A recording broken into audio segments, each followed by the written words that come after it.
Good morning আমার প্রিয় শ্রোতা বন্ধুরা, আশা করি আপনারা সবাই সুস্থ আছেন। আমি পামেলা আমার চ্যানেল গল্পের ডায়েরি বাই পামেলাকে নিয়ে আপনাদের সামনে আবার হাজির হলাম। বেশ কয়েকদিন ধরে আমি পড়ছি লেখক শ্রী তপন বন্দ্যোপাধ্যায়ের একটি রহস্য উপন্যাস সোনালী সুতোর ফাঁস। আজকে পড়ব এর পরবর্তী তথা শেষ অধ্যায়। আমার গল্প পড়া যদি আপনাদের ভালো লাগে তাহলে প্লিজ একটা লাইক দেবেন, এছাড়া শেয়ার কমেন্ট করে জানাবেন কেমন হলো, এবং পাশে থাকা বেল আইকন অবশ্যই প্রেস করে রাখবেন। এছাড়া প্লিজ আমাকে সাবস্ক্রাইব করবেন নতুন নতুন গল্প এবং রহস্য উপন্যাস পাওয়ার জন্যে। তাছাড়া এর আগের এপিসোডগুলো শুনে তারপরে এটি শুনবেন, না হলে আপনারা ঠিক বুঝতে পারবেন না। আর ধৈর্য ধরে পুরোটা শুনবেন, না হলে গল্প পাঠের আনন্দ আপনারা পাবেন না। তাহলে চলুন আর দেরি করব না, সরাসরি আপনাদের নিয়ে যাচ্ছি আজকের গল্প পাঠের আসরে। আজকের উপন্যাস সোনালী সুতোর ফাঁস, অধ্যায় 14।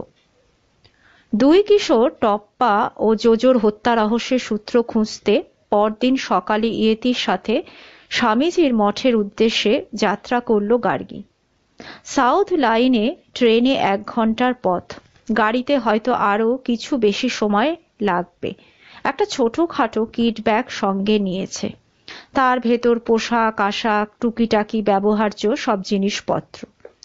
গাড়িতে ওঠার পর থেকে গার্গী ঘোর টেনশনে আক্রান্ত। তার সঙ্গে চলছে যে যুবকটি, তার কণ্ঠস্বরে এই মুহূর্তে খুবই আন্তরিকতার সুর। গার্গী প্রতি মুহূর্তে মাপছিল ইয়েতিকে, তার নিরীহ অথচ ইঙ্গিতবাহী কথাগুলো। 30 অতিক্রান্ত যুবকের শরীর মাঝারি উচ্চতার, চেহারাটা বলশালী, পরনে সাদা আলখাল্লা ধরনের পোশাক, সন্ন্যাসী প্রতিম হাবভাব। কিন্তু কথা বলতে বলতে তার চাউনি সহসা এমন অদ্ভুতভাবে বদলে যায় যে ছমছম করে ওঠে গার্গীর ভিতরটা।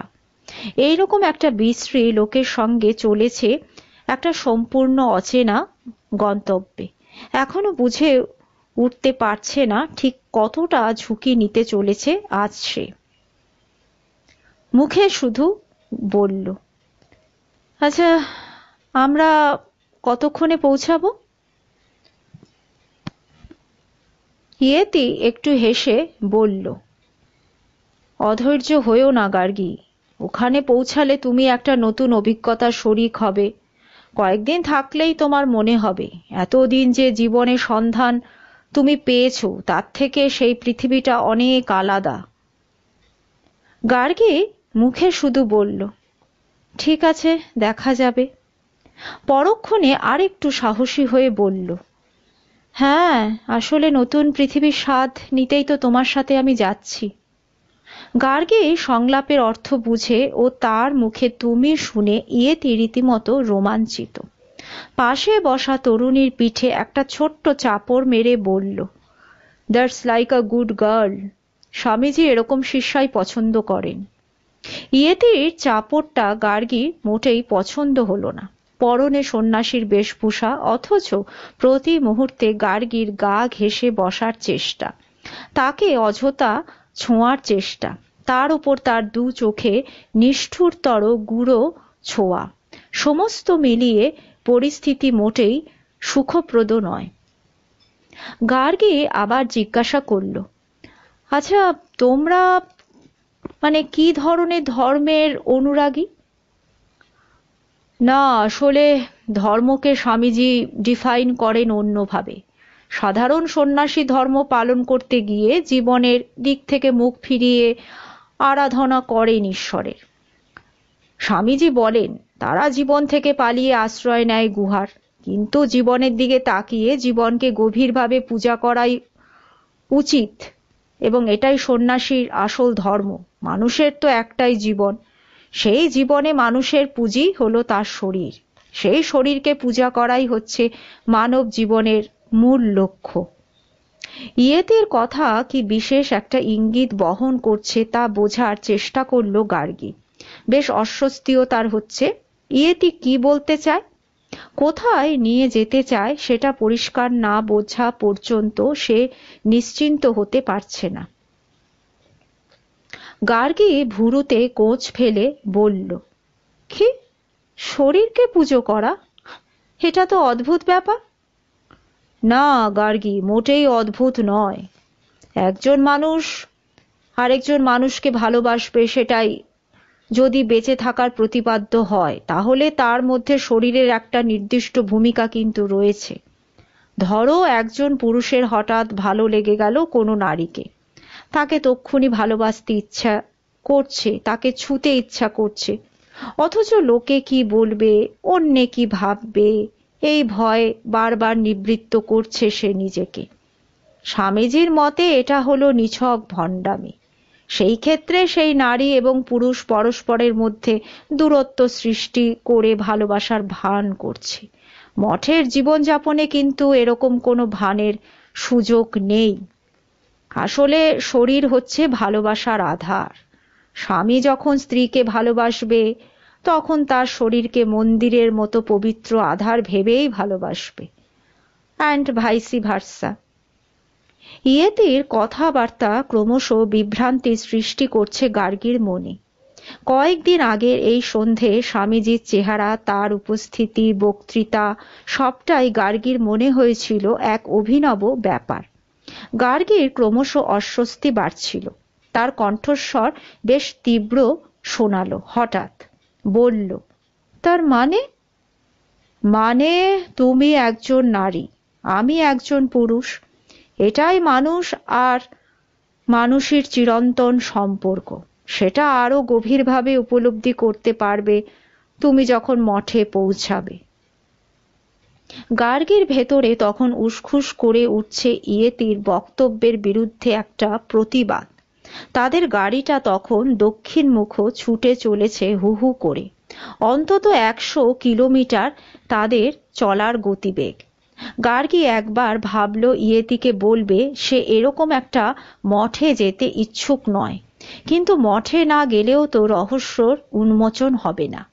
কিছুক্ষণ স্তব্ধ থেকে গার্গী জিজ্ঞাসা করল, তা মঠের সন্ন্যাস জীবনের মধ্যে মানুষের শরীর নিয়ে ভাবার অবকাশটা কোথায়? ইয়েতি হা হা করে হেসে উঠল, এমন ভাবে যেন গার্গীর কথাটা best joke of the year. গার্গীকে অপ্রতিভ করতেই বোধহয় আরো কিছুক্ষণ হাসল। তারপর বলল, তোমাকে আগেই বলেছি, আমাদের পোশাকটা সন্ন্যাসীর মতো, কিন্তু মনটা নয়। পৃথিবীতে অনেক সন্ন্যাসী আছেন যাদের ভেতর ভোগ বাসনা প্রবল, এয়ার কন্ডিশনড ঘরে বাস করেন, রাজসিক আহারে অভ্যস্ত। আবার কেউ কেউ বাইরে নারীর প্রতি বিমুখ বলে প্রমাণ করতে চাইলেও ভেতরে মনে মনে নারী সঙ্গ তারা কামনা করেন। তাতে ঈশ্বরের কাছাকাছি হওয়ার পরিবর্তে ঈশ্বর থেকে আরো দূরে তারা সরে যান। কিন্তু আমাদের স্বামীজির মত হলো ভোগের মধ্য দিয়ে পৌঁছাতে হবে ঈশ্বরের কাছে। এ বিষয়ে স্বামী আজনবিশ আরো কি কি বলেছেন সেটা আর শোনা হলো না গার্গী। ততক্ষণে তাদের গাড়ি ঢুকে পড়েছে বাগানবাড়ির মতো পাঁচিল ঘেরা একটা চমৎকার জায়গায়। মস্ত গেটটা খুলে দিল একজন উর্দি পরা দারোয়ান। কলকাতা থেকে 1-1.5 ঘন্টার দূরত্বে কলকাতার বাবুদের বিলাস ব্যসনের উপকরণ হিসাবে এ ধরনের বাড়ি বহু সংখ্যায় বর্তমান। গার্গী এর আগে এমনই 2-1টিতে বিভিন্ন কারণে ঘুরে গেছে, কিন্তু এটি ঠিক বাগান বাড়ি নয়, ইয়েতির ভাষায় মঠ। হয়তো 10-15 একর কি তার চেয়েও বেশি জায়গা নিয়ে তৈরি মঠটি। সামনে নুড়ি পাথর বিছানো চওড়া পথের দুপাশে বিশাল লন, মিহি ঘাসের মধ্যে রকমারি গোলাপের সার উপস্থিতি, কিছু ঝাউ, কিছু দেবদারুর সবুজ বর্ণময় অহংকার। অদূরে একটি বিশাল দোতলা বাড়ি। গাড়িটা আসল গেটের ভেতরে ঢুকে ডান দিকে একটা ছোট্ট আউট হাউসের সামনে দাঁড়ালো। অনেকটা চেকপোস্ট ধরনের ব্যবস্থা। গাড়ির নাম্বার ও যাত্রীদের নাম লিখতে হলো একটা হাউস রেজিস্টারে। গার্ডের পোশাক পরা একজন লোক উকি দিয়ে দেখেও গেল গাড়িটা। ইয়েতি ওদের অতি পরিচিত লোক, না হলেও হয়তো আরো তন্ন করত গাড়িটা। রেজিস্টারে নাম ধাম লেখা হলে গাড়িটা দাঁড়ালো দোতলা বাড়িটার সিঁড়ির কাছে। ইঞ্জিন থামতে ইয়েতি ছোট্ট করে বলল, এসো। গাড়িতে বসে গার্গী তখন দেখছিল পাঁচিল ঘেরা জায়গাটার ভেতর নানা ব্যস্ততা। এটা যে একটা মঠই সাধারণ বাগান বাড়ি নয় তা এখানকার বাসিন্দাদের চেহারা, পোশাক ইত্যাদি দেখেই স্পষ্ট হয়। একরাশ অল্প বয়সী সন্ন্যাসী সন্ন্যাসিনীদের দেখে গার্গী কিছুক্ষণ বেশ থতমত হলো। সবারই মুণ্ডিত মস্তক, প্রায় সবাই সম্ভ্রান্ত ঘরের ছেলেমেয়ে, বয়স 17-18 থেকে 28-30-এর ভেতরে। 2-4 জন তার চেয়ে হয়তো বেশিও হতে পারে। তার চেয়ে আরও যা বৈশিষ্ট্য চোখে পড়ল গার্গীর, সেটা হলো পর্যাপ্ত সংখ্যায় বিদেশিনীদের উপস্থিতি। প্রত্যেকেরই পরনে ঢোলা আলখাল্লা বা সোনালি রেশমের তৈরি আলখাল্লা। রেশমের বলে সেটা চকচক করছে ঘন রোদের ছোঁয়ায়। ছেলে ও মেয়েদের পোশাকের ডিজাইনে একটাই তফাৎ, ছেলেদের পোশাকের ওপর সোনালি রঙের উত্তরীয়, যা ডান কাঁধ থেকে পৈতের মতো নেমে এসেছে কোমর পর্যন্ত, আর মেয়েদের গলায় ঝোলানো সোনালি রঙের একটা রুমাল, যা কোনাকুনি ভাঁজ করে ত্রিভুজের মতো নেমে এসেছে 2 স্তনের ঠিক মাঝখান পর্যন্ত। এহেন মঠের পরিবেশে শাড়ি ব্লাউজ পরিহিত গার্গীকে গাড়ি থেকে নামতে দেখে তারা কৌতূহলী চোখে তাকাতে লাগলো। ইয়েতি গার্গীকে সঙ্গে নিয়ে ঢুকে পড়ল একতলায় কোণার দিকে একটা মাঝারি আকারের ঘরে। ঘরটা 12x14 সাইজের। এক কোণে একটা সিঙ্গেল বেডের খাট, অন্য পাশে ছোট্ট টেবিল ও চেয়ার, দেওয়াল ঘেঁষে রাখা একটা ছোট্ট স্টিলের আলমারি, যার বাদিকের পাল্লায় প্রমাণ সাইজের একটা আয়না। তাকে ঘরে পৌঁছে দিয়ে ইয়েতি অদ্ভুতভাবে হাসল, বলল, গার্গী, এটাই কিন্তু তোমার থাকার জায়গা। আমি পোশাক বদলে একটু পরেই আসছি, সেই সঙ্গে তোমার পোশাকের কথাও বলে আসবো। গার্গীর ভুরুতে ভাঁজ পড়ল, সে বলল, আমাকেও এখানকার পোশাক পরতে হবে নাকি? হ্যাঁ, অবশ্যই। তারপর স্বামীজির সঙ্গে কথা বলে ঠিক করব যে তোমাকে কবে দীক্ষা দেওয়া হবে, আজ রাতে না কাল। ইয়েতি এরপর হন্তদন্ত হয়ে বাইরে মিলিয়ে যেতেই গার্গী এক গলা জলে। সমস্ত ব্যাপারটা তার সামনে একটা প্রহেলিকার মতো।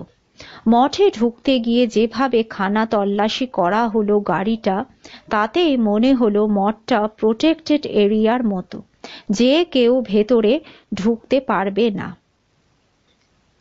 এক মুহূর্তে এও তার মনে হলো, ইয়েতি কি কোনোভাবে বুঝে ফেলেছে কেন কি উদ্দেশ্যে সে এখানে আসতে রাজি হয়েছে। গার্গী মরিয়া হয়ে সন্ধান করছে টিটোর। গার্গী এই মঠে এসেছে জোড়া খুনের রহস্য উন্মোচন করতে। ঠিক সেই মুহূর্তে জানলা দিয়ে তার চোখে পড়ল অদ্ভুত একটা দৃশ্য। এক সন্ন্যাসী আর এক সন্ন্যাসিনী হাত ধরাধরি করে খুবই ঘনিষ্ঠ ভঙ্গিতে লন বরাবর চলেছে দূরের একটা একতলা বাড়ির দিকে। দুজনেরই পরনে সোনালি রঙের আলখাল্লা, কিন্তু মুণ্ডিত মস্তক সন্ন্যাসিনীর পোশাকটি একটু বিশেষ ধরনের। অন্য সন্ন্যাসিনীদের মতো তার গলা থেকে ত্রিভুজ আকারের রুমালটি ঝুলছে না, বরং তার পোশাকটির ঊর্ধ্বাংশ বুকের কাছে অনেকখানি খালি। তাতে সন্ন্যাসিনীর উন্নত বক্ষ সম্ভারে অনেকখানি দৃশ্যমান। দৃশ্যটা চোখে পড়তে গার্গীর শরীর শিরশির করে উঠল সহসা। বুঝে উঠতে পারল না বাকি সব সন্ন্যাসিনীর পোশাকই এরকম বেআব্রু ধরনের কিনা। হঠাৎ সন্ন্যাসিনীর মুখের দিকে ভালো করে তাকাতে প্রায় বিদ্যুতের স্পর্শ পেল গার্গী। মুণ্ডিত মস্তক, বিপুল বক্ষের অধিকারিণী ওই তরুণীটি কে? কলকাতা টেক্সট বুক লাইব্রেরিতে দেখা জিনটার মতোই যেন অনেকটা, কিন্তু জিনটার মাথায় তো এক ঢাল কোকড়ানো চুল। রাশিকৃত চুলের কারণেই তাকে এমন চমৎকার দেখায়। এই সন্ন্যাসিনী তাহলে কে? ঘটনাটা তাকে এমন আমূল নাড়িয়ে দিল যে বহুক্ষণ জানলার পাশ থেকে তার চোখটা সরাতেই পারল না। হঠাৎ পিছনে কারো পায়ের শব্দ শুনে ধর মরিয়ে জেগে উঠল হঠাৎ। ফিরতেই দেখল এক কিশোর সন্ন্যাসী, সদ্য কামানো মাথা, সৌম্য চেহারা, মুখে স্মিত হাসির ঝিলিক। গার্গী ফিরতেই তার দিকে একগুচ্ছ সোনালি পোশাক এগিয়ে দিয়ে বলল, এটা তোমার কাছে রেখে দাও, দীক্ষা নেওয়ার আগে পড়তে হবে কিন্তু। গার্গীর মুখ কয়েক মুহূর্তে পাংশু বর্ণ ধারণ করল। চকিতে আলখাল্লার মতো পোশাকটা খুলে দেখে নিল পোশাকের বুকের জায়গাটা বিশ্রীভাবে কাটা কিনা, কিন্তু না, তার পোশাকটা যথেষ্ট ভদ্র সভ্য, দেখে নিশ্চিন্ত হলো। পরক্ষণেই সে তাকালো কিশোর সন্ন্যাসীর স্মিত মুখের দিকে, খুবই নিষ্প্রাণ মুখ, নিষ্পাপ মুখ। তার সরল মুখের দিকে তাকিয়ে গার্গীর ভেতরে ততক্ষণে উস্কে উঠেছে প্রায় একই সঙ্গে 1,00,000 প্রশ্ন। গার্গী জিজ্ঞাসা করল, আচ্ছা, তুমি কি এই মঠেই থাকো? কিশোর সন্ন্যাসী ঘাড় নেড়ে জানালো, হ্যাঁ, আমি এই মঠেই থাকি। তা তোমার কি নাম? কিশোর সন্ন্যাসী চুপ করে থাকে। গার্গীকে ভালো করে কয়েক লহমা পরখ করে বলল, মঠে দীক্ষা নেওয়ার পর মঠের আগের জীবনের কথা ভুলে যাওয়াই আমাদের নিয়ম। আমার এখনকার নাম হচ্ছে সি। সি মানে শুধু সি? হ্যাঁ, আমরা যারা স্বামীজির ডিরেক্ট ডিসাইপল তাদের সবারই দীক্ষিত নাম ইংরেজি অ্যালফাবেট নিয়ে। গার্গী আশ্চর্য হলো, বলল, কিন্তু এরকম কেন? স্বামীজির প্রতিটি মঠে ডিরেক্ট ডিসাইপেলের সংখ্যা হলো 26। এ থেকে জেড এইভাবে নামকরণ হয় 26 জনে। স্বামীজি বলেন যে কোনো ভাষার অ্যালফাবেট হলো সবচেয়ে শক্তিশালী একটা অস্ত্র। ইংরেজি 26টা অ্যালফাবেট ঘুরিয়ে ফিরিয়ে একটা বাইবেল লেখা হয়েছে। তারপর আরো কোটি কোটি বইয়ের উৎস ওই মাত্র 26টা অক্ষর। তা তোমরা 26 জন এখানে রয়েছো? না, এখন 25। একজন জি কে খোঁজা হচ্ছিল। তোমার নামের আদ্যক্ষর নিশ্চয় জি। গার্গী আশ্চর্য হলো, বলল, তা তুমি কি করে জানলে? গায়ত্রী নামের একটি মেয়েকে কয়েকদিন আগে এখান থেকে সরিয়ে দেওয়া হয়েছে, ঠিক তারপরেই তোমার আবির্ভাব। তাই নাকি? তা কোথায় সরিয়ে দেওয়া হয়েছে? কিশোর সন্ন্যাসী আকাশের দিকে আঙ্গুল তুলে বলল, ওইখানে। গার্গী শিউরে উঠে বলল, সে কি, কেন? মঠে একবার কেউ ঢুকলে তাকে কঠোরভাবে এখানকার নিয়ম কানুন মেনে চলতে হয়, আর কেউ যদি সেটা না মানে তাহলে তার শাস্তি মৃত্যু। অধ্যায় 15। সি নামের একটি কিশোর সন্ন্যাসীর দুটো থমথমে চোখের দিকে বিস্ফারিত চাউনি ছুঁড়ে তাকিয়ে থাকে গার্গী। একটু আগে যে গা শিউরানো কথাগুলো অবলীলায় বলল কিশোরটি, তার অর্থ অনুধাবন করে কিছুক্ষণ কথাই বলতে পারল না। গায়ত্রী নামের একটি তরুণীকে শুধু মঠের নিয়মকানুন ঠিক ঠিক না মানায় নিষ্ঠুরভাবে হত্যা করা হয়েছে, আর তারই জায়গায় কিনা আনা হয়েছে গার্গীকে, কেননা গার্গীর নামের আদ্যক্ষরও গায়ত্রীর মতোই জি। গার্গী পায় অবিশ্বাসের গলায় জানতে চাইল, মানে আমার নামের আদ্যক্ষর জি বলে আমাকে এখানে আনা হয়েছে? হ্যাঁ, স্বামীজি বিশ্বাস করেন প্রতিটি মানুষের নামকরণ তার জীবনের একটা গুরুত্বপূর্ণ ঘটনা। মানুষের নাম তার জীবনকে একটা আবর্তের মধ্যে বিচরণ করায়। নামের ভালো মন্দের ওপর নির্ভর করে তার জীবনের ওঠা পড়া। অতএব নামের আদ্যক্ষর খুব ভাইটাল। নামের আদ্যক্ষর থেকে তার সম্পর্কে একটা ধারণা করা যায়। যেমন জি বলতে কতগুলো ছবি চোখের সামনে ভেসে ওঠে, গড, জায়েন্ট, জাইগ্যান্টিক, গর্জাস ইত্যাদি। সেই মুহূর্তে হঠাৎ কি একটা ভাবনা গার্গীর মগজে চলকে উঠতে সে জিজ্ঞাসা করল, আচ্ছা, তোমাদের মধ্যে টি নিশ্চয় কেউ একজন আছে? কিশোর সন্ন্যাসী অবাক হয়ে বলল, হ্যাঁ, অবশ্যই, কিন্তু হঠাৎ তার কেন খোঁজ? গার্গী সতর্ক হয়ে বলল, না, মানে তেমন কোনো প্রয়োজন নেই, কিন্তু মানে টি শুনলেই তো মনে হয় যে টল, টাফ, টপ, টর্নেডো, টাইফুন, মানে এরকম সম্ভ্রম উদ্রেককারী কিছু ছবি, তাই না? বাহ, বেশ বলেছ তো কথাটা। ঠিক আছে, তোমার কাছে আমি টিকে পাঠিয়ে দিচ্ছি এখনই। তার সঙ্গে কিছুক্ষণ কথা বললেই বুঝতে পারবে সে কতটা টর্নেডো। টিয়ের সন্ধানে কিশোর সন্ন্যাসীটি বাইরে চলে যেতে গার্গী আবার কয়েক মুহূর্ত নানা চিন্তায় অস্থির হলো। তার ভাবনার এহেন সুতো ছিঁড়ে সেই মুহূর্তে ঘরের মধ্যে প্রবেশ করল এক আজব সন্ন্যাসিনী। তারও মুণ্ডিত মস্তক, কিন্তু মাথায় একটা সোনালি ফিতে বাঁধা, পরনে সোনালি রঙের আলখাল্লা, বয়স 27-28-এর ভেতরে, চোখ দুটো ঢুলু ঢুলু। ঘরে ঢুকে কেমন জড়ানো গলায় বলল, তুমি আমায় খুঁজছিলে? আপনাকে? হ্যাঁ হ্যাঁ, মানে তোমাকে একটু খুঁজছিলাম, গার্গী বলল। মাই গড, সি যে বলল নতুন জি এসেছে মঠে, টিকে খুঁজছে। ও আচ্ছা, তুমি তাহলে টি? গার্গী তার ভাবনায় ধাক্কা খেতেই সচকিত হয়। টি অর্থে টিটো হবে, এইরকম একটা ধারণা ভেঙে চুরে যেতে মেয়েটিকে গার্গী ভালো লক্ষ্য করল। তার চোখ যেন বুজে আসছে ঘুমে, কথা জড়ানো, পা ফেলার ভঙ্গিও টলমল। চেয়ারটা দেখিয়ে দিয়ে গার্গী তাকে বলল, হ্যাঁ এখানে বসো। আসলে আমি মঠে নতুন এসেছি তো ভাবলাম তোমার সঙ্গে একটু আলাপ করি। মেয়েটি বসল না, অস্থির হয়ে মেঝে ঘুরতে লাগলো হেলে দুলে। তারপর হঠাৎ খাটের ওপর বসে থাকা গার্গীর কাছে এসে তাকে জড়িয়ে ধরে ঠোঁটে ও গালে দুটো চুম্বন করে বলল, আলাপ হওয়ার সময় এখনো হয়নি, আগে তোমার দীক্ষা হোক, তারপর তো। বলে কিরকম একটা অদ্ভুত ইঙ্গিতপূর্ণ ভাবে হাসল। গার্গীর শরীর শিরশির করে ওঠে পুনর্বার। সেদিন লাইব্রেরিতে একবার জিনটা, আজ মঠে আসতেই টি নামের মেয়েটাও যেই রকম বিশ্রীভাবে তাকে জড়িয়ে ধরল।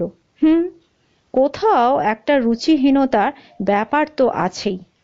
গার্গীর স্মৃতিতে ভেসে উঠল কয়েকদিন আগে জোজো আর টপ্পার জামার পকেট থেকে আবিষ্কৃত হওয়া দুটো খালি পাউচ।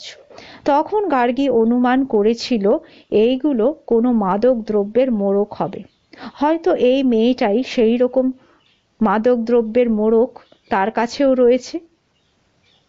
মেয়েটাকে অতএব হেন অসংবৃত অবস্থা একটু জেরা করা যাক।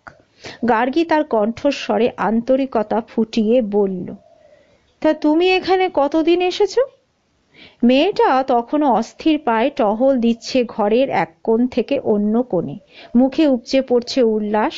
হতে পারে মাদক দ্রব্যের প্রভাবে তার এমন ফুর্তি। প্রশ্নটা শুনে এলোমেলো পায়ে এসে দাঁড়ালো গার্গীর সামনে। গার্গী সন্ত্রস্ত হলো। মেয়েটা আবার না তাকে জড়িয়ে ধরে, কিন্তু না, টি নাম্নী মেয়েটা তার আলখাল্লার পকেট থেকে একটা সিগারেট বার করলো, সঙ্গে দেশলাই। সিগারেটটা গার্গীর দিকে বাড়িয়ে দিয়ে বলল, নাও, এটা ধরিয়ে নাও। গার্গী আঁতকে উঠে বলল, সরি।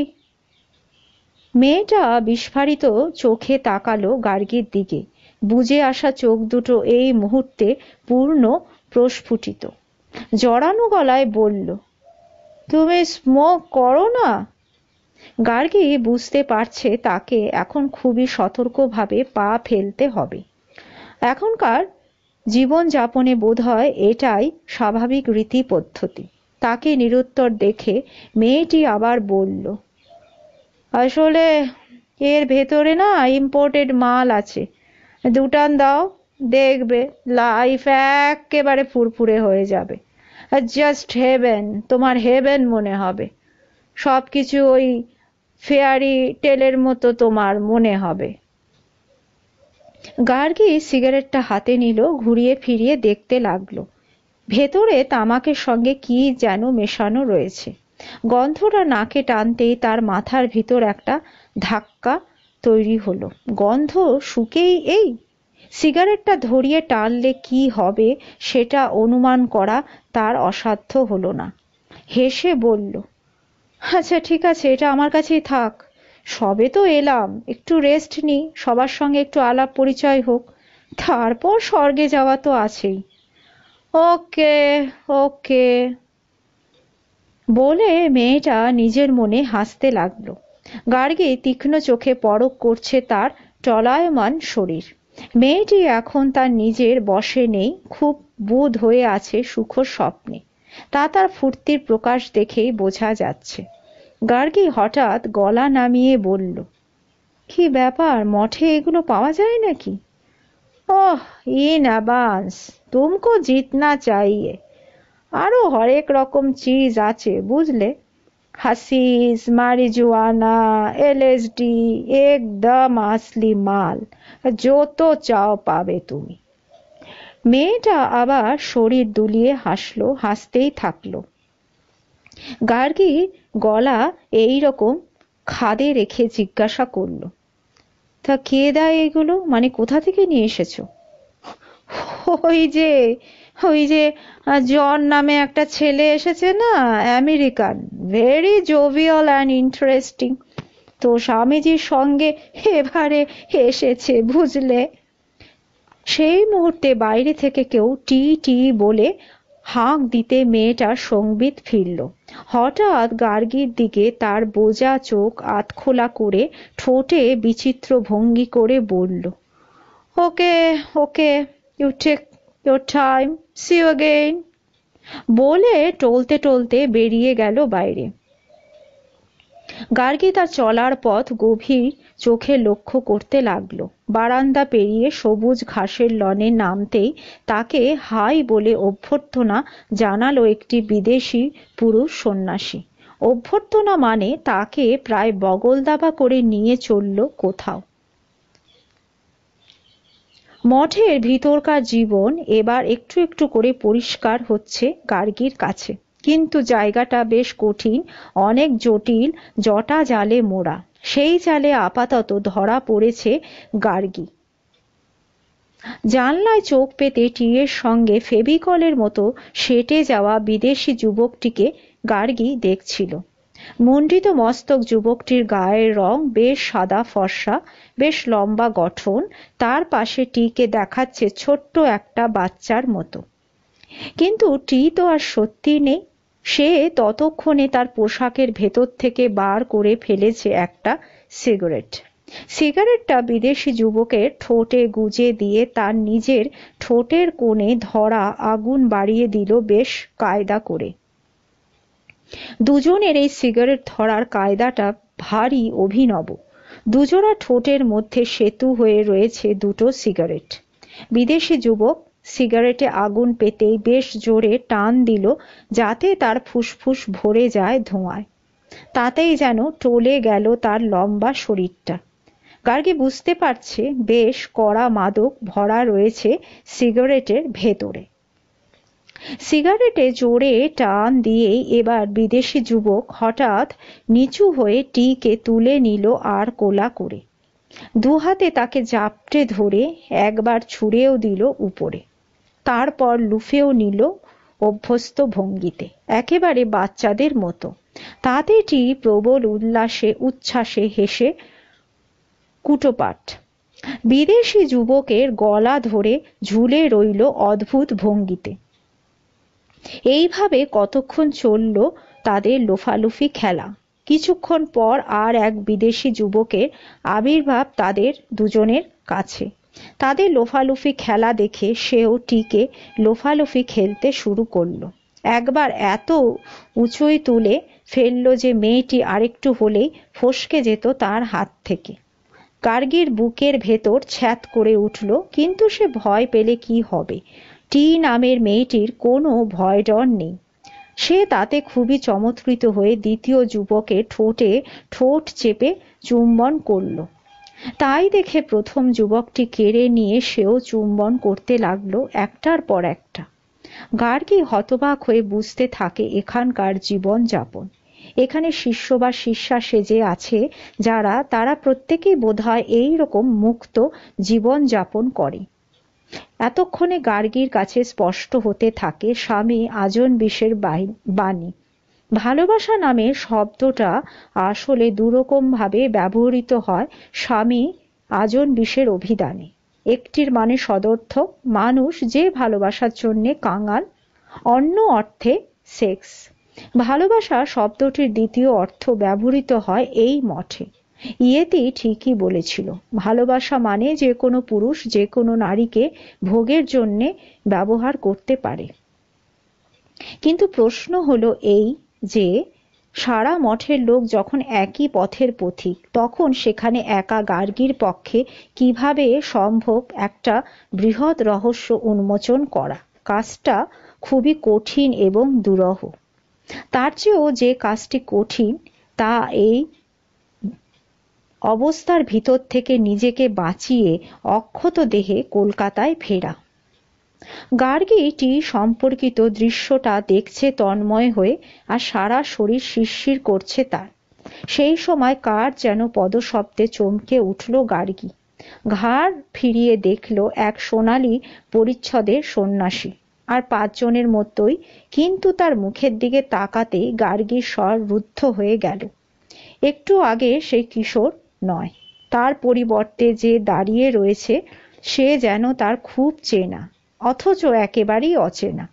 তাকে এই মুহূর্তে তার চেনা ভাবতেও গার্গীর কষ্ট হচ্ছিল। পরক্ষণেই তার কণ্ঠস্বর শুনে গার্গী ফিরে এলো বাস্তবে। মুণ্ডিত মস্তক সন্ন্যাসী বলছে, কুই গার্গী, স্বামীজি এখনই তোমাকে ডাকছেন। গার্গী কথা বলবে কি?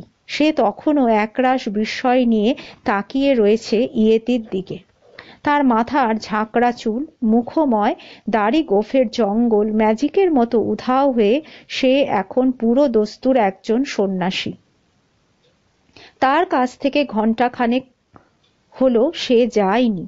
এরই মধ্যে কখন এত সব ক্ষৌর কার্য সমাপ্ত করল সেটা গার্গীর মগজে কুলালো না।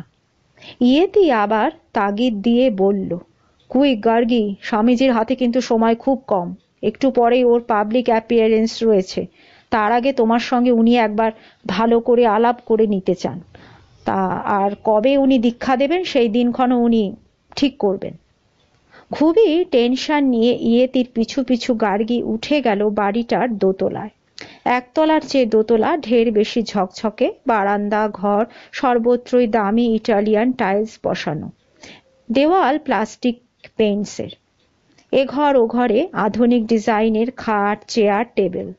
এইরকমই একটা প্রশস্ত ঘরে ডাবল বেডেড খাটে স্বামী আজনবিশ আয়েশ করে বসে, তারও পরনে সোনালি আলখাল্লা, কিন্তু খোদ স্বামীজির পোশাক বলে তার জেল্লা আরো অনেক বেশি।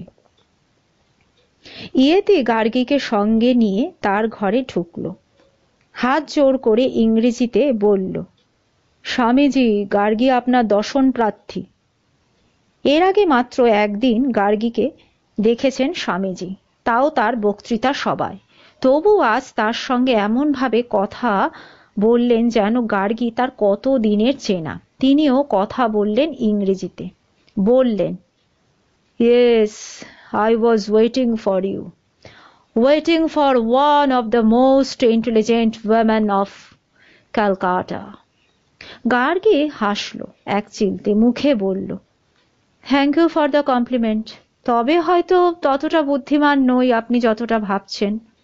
স্বামীজির কাঁচা পাকা গোঁফ দাড়ির ভেতর হাসি ঢেউ খেলে গেল এক লহমায়। তারপর হঠাৎ ছাদের দিকে ডান হাত তুলে কি যেন একটা খপ করে ধরলেন মুঠোর ভেতর। মুঠোটা সামনে ধরে একবার আলতো করে ফু দিলেন, তারপর হাতটা চিৎ করে মেলে ধরলেন গার্গীর সামনে। গার্গী বিস্মিত হয়ে দেখল স্বামীজির হাতের তেলোয় একটা টাটকা সন্দেশ। স্বামীজি ইঙ্গিত করলেন গার্গীকে, বললেন, নাও গার্গী, এটা খাও। গার্গী তখনও হতভম্ব। কয়েক সেকেন্ড আগেও দেখেছে স্বামীজির হাত খালি। হঠাৎ শূন্য থেকে একটা আস্ত সন্দেশ বার করে যে আশ্চর্য ম্যাজিক দেখালেন, তাতে সাধারণ ভক্তজন যে গলে ক্ষীর হয়ে যাবে না সেটা আর আশ্চর্যের কি? গার্গী নিজেই তো বিশ্বাস করতে পারছে না ঘটনাটা। সন্দেশটা হাতে নিয়ে এক লহমায় প্রবল ধন্দে পড়ল গার্গী। এখানে যে হারে মাদক দ্রব্যের ছড়াছড়ি, তাতে সন্দেশেও যে তেমন কিছু মেশানো থাকে, তাহলে গার্গীর কি পরিণতি হবে এমন কিছু বস্তুও মেশানো থাকতে পারে যা সংজ্ঞাহীন করে দিতে পারে তাকে। তারপর এই মঠে অনেক কিছুই ঘটতে পারে গার্গীর সংজ্ঞাহীনতার সুযোগ নিয়ে। কিন্তু এখন সন্দেশ ফিরিয়ে দেওয়ার কোনো উপায় নেই। কিন্তু সন্দেশটা গার্গীকে মুখে দিতেই হলো, এবং দিতেই সে বুঝল একেবারে আসল সন্দেশ, কোনো ভেজাল নেই। স্বামীজি ভ্রুক্ষেপ না করে বললেন, গার্গী, তুমি মঠের নতুন আগন্তুক, তার উপর তুমি এত দূর জার্নি করে এসেছো, তোমার নিশ্চয়ই খিদে পেয়েছে। বলো আর কি তুমি খেতে চাও? সুইট যদি পছন্দ না হয় তাহলে সল্টি কি কিছু খাবে, অথবা মোগলাই কিংবা চাইনিজ?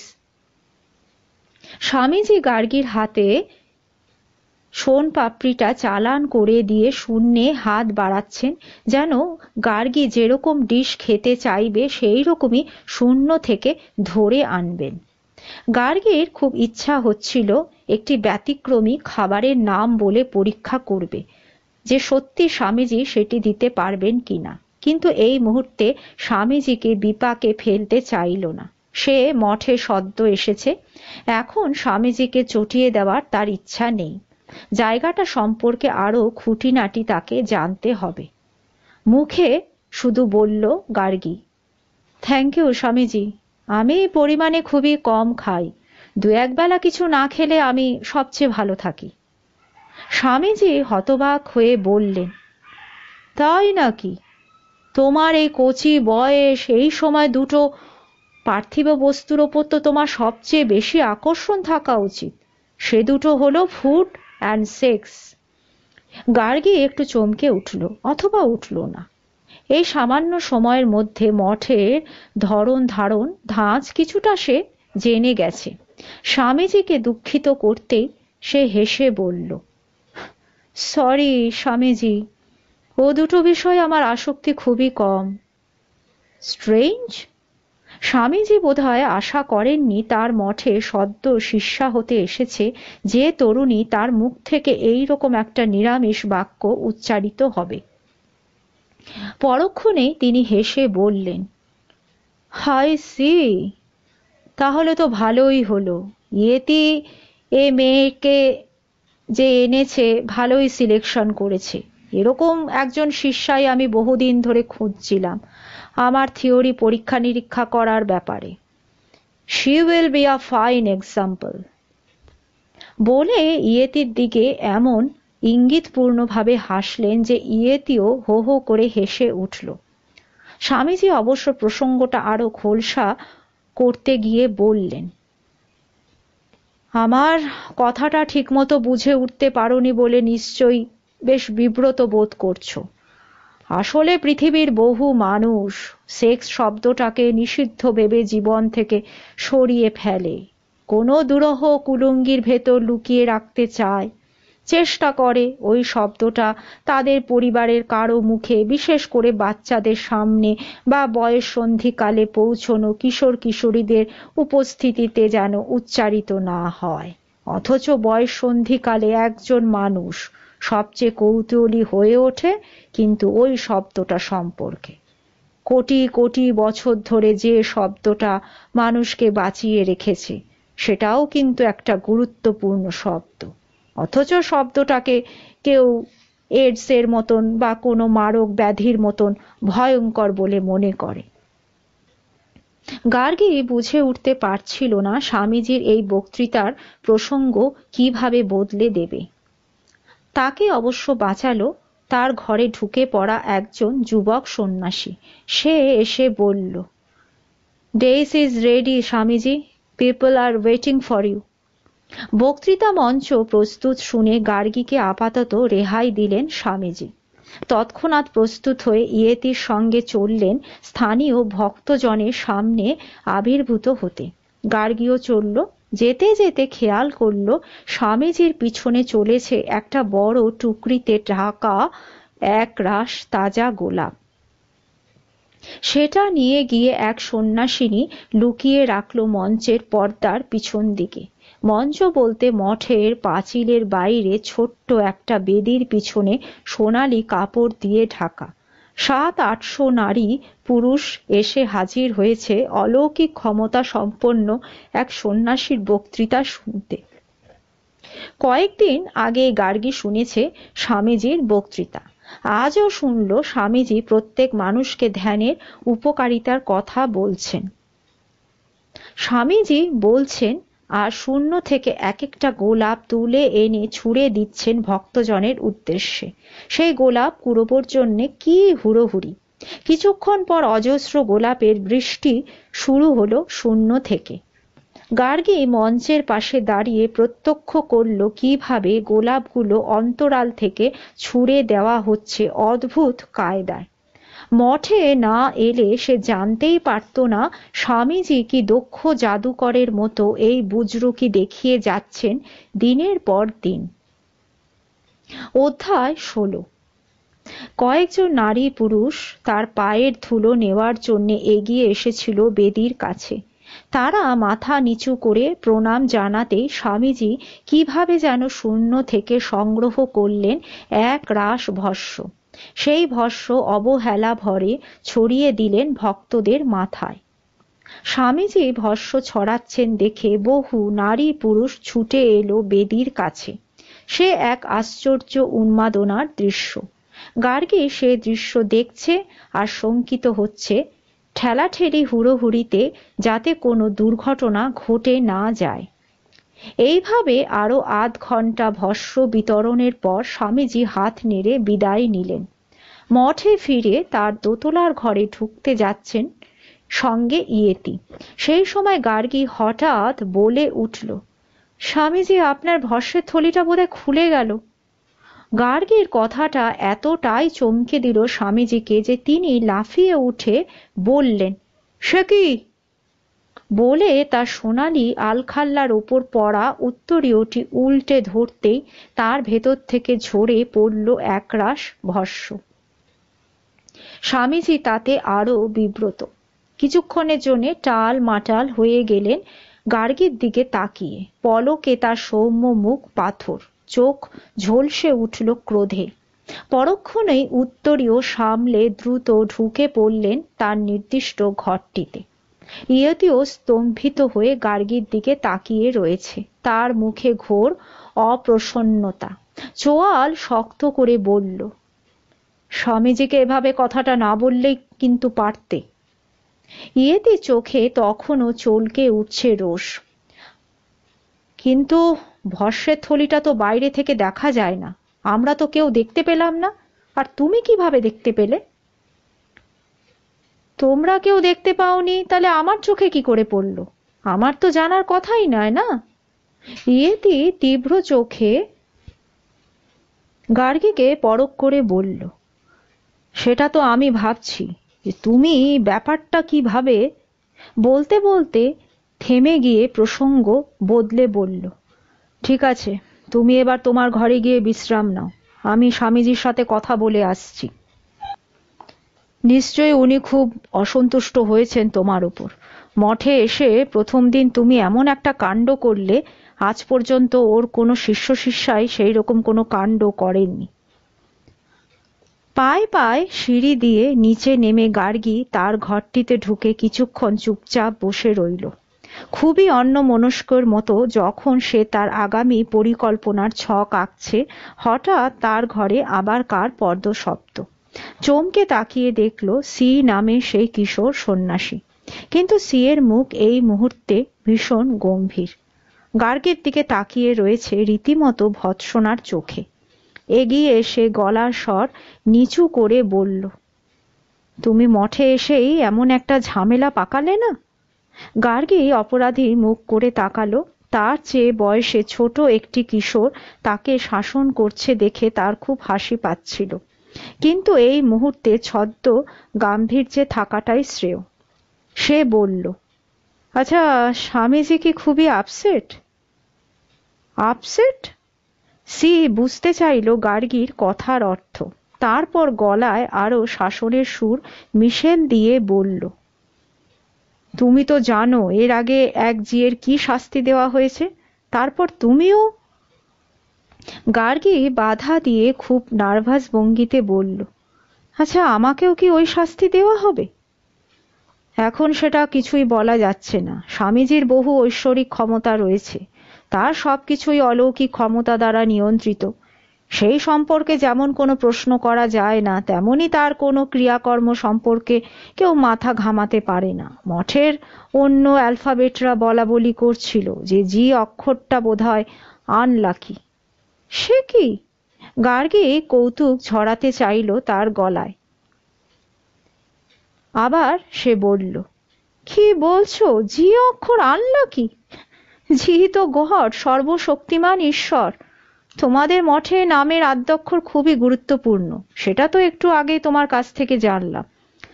যাই হোক, গার্গী তার গলা খাদে নামিয়ে আবার বলে, আচ্ছা, আগের জি কি এমন গুরুতর অপরাধ করেছিল যে তাকে মৃত্যুদণ্ড দেওয়া হয়েছিল? মঠের নিয়ম কানুন খুব কঠোর। মঠে প্রবেশ করার আগে সবাইকে জানিয়ে দেওয়া হয় এখানকার শৃঙ্খলার ঋজুতা। তখনই প্রত্যেককে সিদ্ধান্ত কিন্তু নিতে হয় যে সে মঠে আসবে কি আসবে না। কিন্তু একবার মঠের গণ্ডির মধ্যে প্রবেশ করলে আর ফেরা যায় না পুরনো জীবনে। কিন্তু জি মানে গায়ত্রী মঠে আসার পর হঠাৎ বেঁকে বসলো। বেঁকে বসলো? হ্যাঁ। জিয়ের চুলগুলো ভারী সুন্দর ছিল, কোকড়া কোকড়া চুল, সিল্কি ধরনের চুল ছিল।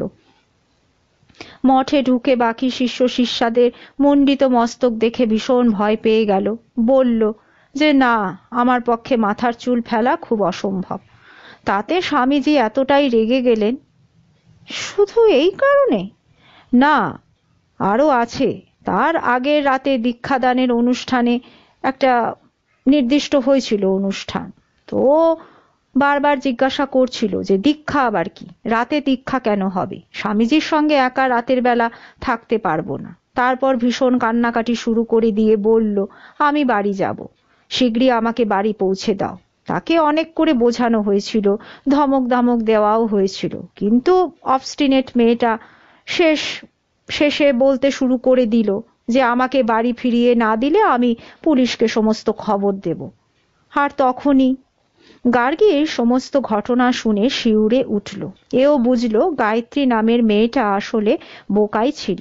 সমস্ত জেনে শুনে সে কেন মঠে আসতে রাজি হয়েছিল সেটা অবশ্য বোঝা যাচ্ছে না, কিন্তু পুলিশের ভয় দেখানোটা রীতিমতো মূর্খতার পরিচয় হয়ে গেছে। গার্গী জিভে চুক চুক শব্দ করে হেসে বলল, ইস, তা কে মারলো ওকে? সি হঠাৎ কি কারণে খুব সতর্ক হয়ে গেল, বলল, তুমি এখানে নতুন এসেছো, নিশ্চয়ই সমস্ত জেনে শুনে এসেছো। তবুও হঠাৎ এতটা ঔদ্ধত্য দেখানো তোমার কিন্তু উচিত হয়নি। সি নামের কিশোর সন্ন্যাসীটা একটু বেশি বোধহয় বলে ফেলেছে। হঠাৎ সতর্ক হয়ে বলল, বুঝতে পারছি না আমি স্বামীজি তোমার জন্য কি শাস্তি বরাদ্দ করেছেন। যাই হোক, এই ফাঁড়াটা যদি কোনো ক্রমে উতরে যাও তাহলে এরপরে আর কোনো বেচাল করো না। কিশোরটির উপদেশ বাক্য নিঃশব্দে হজম করে গার্গী হেসে বলল, আচ্ছা ঠিক আছে, তোমার হুকুম শিরোধার্য। কিন্তু এবার আমি কতগুলো প্রশ্ন রাখছি তোমার কাছে, তার কিন্তু ঠিক ঠিক তোমাকে জবাব দিতে হবে। সে বিস্মিত হয়ে বলল, কি প্রশ্ন? আচ্ছা, এই যে গায়ত্রীকে মৃত্যুদণ্ড দেওয়া হলো, এরকম একটা সাংঘাতিক ঘটনা অন্য শিষ্য শিষ্যাদের মনে কোনো প্রতিক্রিয়া সৃষ্টি করেনি? কিশোর সন্ন্যাসী চোয়াল শক্ত করে বলল, না, মঠের প্রত্যেক বাসিন্দাকে এখনকার যে নিয়ম কানুন তা যে যত কঠোরই হোক না কেন সেটা মেনে চলতে হবে। সেটা জেনেই তো সবাই মঠের সদস্য হয়েছে। যেটা সিদ্ধান্ত নেওয়ার তা মঠে ঢোকার আগেই কিন্তু নিয়ে নিতে হবে। এখানে ঢুকে কোনো বেচাল চলবে না, আর বেচাল করলেই মৃত্যু। গার্গী শিউরে উঠে আবার জিজ্ঞাসা করল, তার মানে মঠের নিয়ম কানুনের এতটাই কড়াকড়ি যে এখানে নিরাপদে জীবনযাপন করা একেবারেই অসম্ভব, তাই তো? না, মোটেই দুরূহ নয়।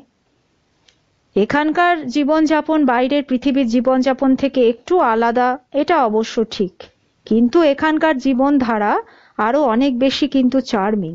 একবার মানিয়ে নিতে পারলে আর বাইরের জগতে ফিরবার ইচ্ছাই হবে না। তাছাড়া আরো কয়েকদিন পরেই আমি বিদেশে চলে যাচ্ছি। আমি চোখ বুজে থাকি এ সমস্ত ব্যাপারে। বিদেশে? কোথায়? সুইডেন। সেখানেই তো মঠের প্রধান কর্মকেন্দ্র। তো এখান থেকে বিদেশে যাওয়া যায় নাকি?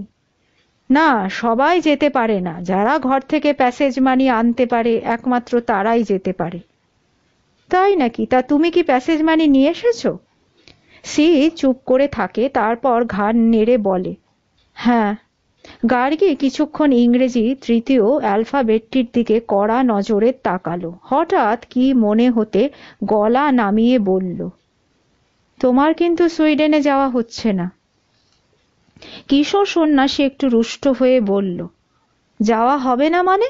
প্লেনের টিকিট পর্যন্ত কাটা হয়ে গেছে। স্বামীজি তার সঙ্গী হিসাবে আমাদের কয়েকজনকে নির্বাচিত করেছেন এখান থেকে। গার্গী তার জীবনে বহুবার অন্ধকারে তীর ছুঁড়েছে, বেশিরভাগ ক্ষেত্রেই সফল হয়েছে তার স্ট্র্যাটেজি। এবারও ঝুঁকি নিয়ে বলল, তুমি কি জানো যে তোমার উপর এদেশের প্রশাসন যন্ত্র নজর রেখেছে? মানে? মানে পুলিশ তোমাকে খুঁজছে, বলতে পারো একেবারে হন্যে হয়ে খুঁজছে। পুলিশের কথা শুনে কিশোর সন্ন্যাসীর মুখটা চুপসে গেল কেন্নর মতো। হঠাৎ ভুরু কুঁচকে গার্গীর দিকে সন্দেহ কুটিল দৃষ্টিতে তাকিয়ে বলল, আচ্ছা তুমি কে? আমি যেই হই না কেন, আমি এখানে এসেছি তোমাকে সাবধান করতে। কিশোর সন্ন্যাসী ততক্ষণে নিজেকে সামলে নিয়েছে, কণ্ঠে আত্মবিশ্বাস এনে বলল, আমাকে সাবধান করার কোনো দরকার নেই। আমি যে এই মঠে আছি এ কথা কাকপক্ষীকেও জানার কোনো কথা নয়। পুলিশ তো জানতে পারবেই না। গার্গী হেসে বলল, তাহলে আমি কি করে জানলাম? দেখো টিটো, তোমার বিরুদ্ধে কিন্তু দুটো খুনের অভিযোগ ঝুলছে। টিটো ভয়ার্ত চোখে তাকালো গার্গীর দিকে, বলল, কিন্তু আমি তো টপ্পা বা জোজোকে খুন করিনি। গার্গী তাকে তীক্ষ্ণ নজরে পরখ করে বলল, দেখো টিটো, পুলিশকে সে কথা বিশ্বাস করানো কিন্তু কঠিন হবে। তোমার সামনে বড় বিপদ। বিচারে কি হবে তুমি জানো? হেভি পানিশমেন্ট হবে। কিশোরটি এত চমকে গেল যে কিছুক্ষণ স্তব্ধ হয়ে থাকলো, তারপর তার চোখের কঠিন চাউনি নরম করে আনলো দ্রুত। গার্গীকে ভালো করে দেখতে থাকে, বলল, কি পানিশমেন্ট? টিটো, বিচারে ফাঁসি হয়ে যাবে তোমার, খুব সাবধান। টিটো ভয় নীল হতে থাকে ক্রমশ, কোনো কথাই তার মুখে জোগালো না। গার্গী ক্রমশ টিটোকে চেপে ধরতে থাকে। দেখো টিটো, পুলিশ তোমার পিছু ধাওয়া করে এখানে এসে পৌঁছেছে। তোমার মাথার উপর জোড়া খুনের কেস কিন্তু ঝুলছে। তোমাকে এখান থেকে যে করেই হোক পালাতে হবে। টিটো ওর গলার স্বর বন্ধ হয়ে এলো। হঠাৎ অস্থির হয়ে উঠল তার শরীর, কাঁপা গলায় বলল, না, আমি খুন করিনি। গার্গী হিসহিস করে বলল, তাহলে কে খুন করেছে? টিটো হঠাৎ দাঁত দিয়ে তার নখ খুঁটতে শুরু করলো, তারপর বলল, ইয়েতি। কিন্তু দুটো জলজ্যান্ত কিশোরকে কেন খুন হতে হলো? আসলে ওরা মঠে নিয়ম কানুন খুব কড়া যেন মঠে থাকতে এসেছিল, তারপর এখানে এসে হঠাৎ বলল যে ওরা ঘরে ফিরতে চায়। তাই নাকি? তা ওরা কেন ফিরতে চাইছিল? ওরা এসে কেন যেন ভয় পেয়ে গেল সমস্ত দেখে। ওদের এখানে নিয়ম কানুন খুব কড়া মনে হচ্ছিল। তো এখানকার নিয়ম মানলে ভালো, আর যদি একটু বেচাল দেখা হয় এখানে খুন করতে, এরা দ্বিধা করে না। সেই কারণে ওরা পালিয়ে বাঁচতে চাইল। কিন্তু ওরা জানতো না যে মঠের হাত খুব লম্বা। গার্গী টিঠোর হাবভাব নজর করতে থাকে, তারপর সে বলল, তা তোমার সে ভয় নেই? টিটো কিছুক্ষণ থমকায়, তারপর বলল, না, নেই তা নয়, কিন্তু একবার এখানে পৌঁছে যাওয়ার পর আর ফেরার কোনো উপায় থাকে না। যে কোনো ভাবেই হোক অ্যাডজাস্ট করতেই হবে। আর তাছাড়া তাছাড়া তাছাড়া আমি তো দেশের বাইরে চলেই যাচ্ছি। ওখানে গেলে আমার মনেও পড়বে না দেশে ফেরার কথা। অ্যাডজাস্ট অমনি হয়ে যাবে। কি হবে তোমার বাইরে গিয়ে? এইভাবে বাইরে যাওয়ার চেয়ে লেখাপড়া শিখলে তুমি তো এমনিই বাইরে যেতে পারবে, অনেক সম্মানের সাথেই যেতে পারবে। দেখো টিটো, তুমি ঘরে ফিরে চলো। তোমার মা কিন্তু শয্যাশায়ী আর তোমার বাবার হার্ট অ্যাটাক করেছে, সেটা তুমি জানো? টিটো আবার থমকায়, তারপর বলে, না, আমার কিছু জানার দরকার নেই। বাবা মা সবাই সবাই রটন। ও বাড়িতে আমার থাকতে একদম ইচ্ছা করে না। গার্গী এতক্ষণে ভুরুতে ভাঁজ ফেলে বলে, সে কি? ওটা তোমার নিজের বাড়ি, ওখানে তোমার কেন থাকতে ইচ্ছা করবে না? তারা তোমাকে কত ভালোবাসেন সেটা তুমি জানো টিটো? Absolutely false. বাবা আর মায়ের যখন ঝগড়া হয় কি ল্যাঙ্গুয়েজ ওরা ব্যবহার করে তা আপনি জানেন না। মা বাবাকে বলে তুমি একটা লম্পট, আর বাবা মাকে বলে হোর। গার্গীর কানে গরম সীসা ঢুকতে থাকে। নীলাদ্রি মল্লিক সম্পর্কে অনেক কিছু শুনেছে ইতিমধ্যে, কিন্তু বর্ণালীদি সম্পর্কে এরকম একটা বিশেষণ ব্যবহৃত হতে সে বুঝে গেল এ যুগের দম্পতিদের অনেকেই জীবনে সুস্থতা বজায় রাখতে পারেন না। গার্গী কিছুক্ষণ ভাবনাটা মাথার মধ্যে ঘুলিয়ে নিয়ে বলল, তা তুমি এখন কি করবে? পুলিশ তো একটু পরেই মঠটা ঘিরে ফেলবে। না, পুলিশ কিছুই বুঝতে পারবে না এখানে এসে। এটা তো একটা মঠ, এখানকার একটা মানুষও বলবে না কিন্তু মঠের বিরুদ্ধে। স্থানীয় মানুষও সাক্ষী দেবে স্বামীজির পক্ষে। গার্গী অবাক হলো না, বলল, তাই নাকি? স্থানীয় মানুষও সাক্ষী দেবে? হ্যাঁ, নিশ্চয়ই দেবে। স্বামীজি এখানে কি ভীষণ পপুলার সেটা আপনি অনুমানও করতে পারবেন না। পুলিশ এলে পুলিশকেই তারা লাঠি নিয়ে তাড়া করবে। গার্গী পরখ করছিল টিটোর কাটা কাটা কথাগুলো। তাকে হতোদ্যম করে বলল, কিন্তু গ্রামের লোক যদি জানে যে স্বামীজি আসলে এই রকম, তাহলে কি করবে? তুমি কি জানো মঠে আসলে যা হয় সেটা খুব অনৈতিক কাণ্ড? বলে গার্গী গলায় শাসনের সুর এনে বলল, টিটো, তোমার স্বামীজি আর তার সাকরেদদের বাঁচার কিন্তু কোনো উপায় আর নেই। একটু পরে পুলিশ এসে ঘিরে ফেলবে গোটা মঠ। তুমি কিন্তু পুলিশের তালিকায় প্রথম নাম, বুঝলে? টিটো তখন থরথর করে কাঁপছে। তার সঙ্গে কতক্ষণ কথোপকথন করেছে গার্গী সেটা অবশ্য মনে নেই। হঠাৎ দরজার বাইরে কার পদশব্দ শুনল। তার খেয়াল হলো পৃথিবীতে গড়িয়ে নামছে সন্ধে। গার্গীর ঘরে ধূপধাপ শব্দ করে এসে দাঁড়ালো ইয়েতি। তার মুখে সৌম্য হাসি। সে বলল, স্বামীজি তোমাকে ক্ষমা করে দিয়েছেন গার্গী। তিনি বললেন ওকে আমার কাছে নিয়ে এসো। She is a very sharp lady. এরকম একজন শিষ্যাই তো আমি বহুদিন ধরে খুঁজছিলাম। গার্গী গভীর চোখে ইয়েতির দিকে তাকালো। ঘটনাটা বোঝার চেষ্টা করলো। সে জানতো তাকে এরপর স্বামীজির মুখোমুখি হতে হবে। সেইভাবেই প্রস্তুত হচ্ছিল ভেতরে ভেতরে। হাসি হাসি মুখ করে কাঁধে ভ্যানিটি ব্যাগটা তুলে নিয়ে বলল, ঠিক আছে চলো। বেরিয়ে যাওয়ার আগে গার্গী একবার নজর ফেলল টিটোর দিকে। টিটো বিভ্রান্ত মুখে একবার তাকিয়ে দেখল ইয়েতির দিকে, পর মুহূর্তে গার্গীর দিকে। অপরিণত কিশোর কি করবে অতঃপর বুঝতে পারছে না। ইয়েতি এতক্ষণে টিটোকে কি যেন একটা ইশারা করতেই সে হনহন করে চলে গেল তার নিত্যকর্ম পদ্ধতিতে। এমন ভাবাভাবির মধ্যে ইয়েতির পিছু নিয়ে সে পৌঁছে গেল স্বামীজির ঘরে। তার সামনে এখন সবচেয়ে কঠিন মুহূর্ত। টিটোকে সে অনেক কিছুই বলে ফেলেছে তাকে পথে ফিরিয়ে নিয়ে আসতে। এ যুগে কিশোররা নিজের ভালো নিজেরাই বোঝে। সে তো আর গার্গীকে চেনে না, গার্গীর কথা কেন শুনতে যাবে? স্বামীজিও তখন অনেকখানি রিল্যাক্সড মুডে, মুখে সেই রকম ভুবন ভোলানো হাসি। গার্গীকে ঢুকতে দেখেই হাত তুলে বললেন, আইয়ে আইয়ে। স্বামীজির মুখে হিন্দি শুনে গার্গী চমকালো না। এ কদিন ইংরেজি শোনার পর সে বুঝতে চেয়েছিল স্বামীজির আসল পরিচয়।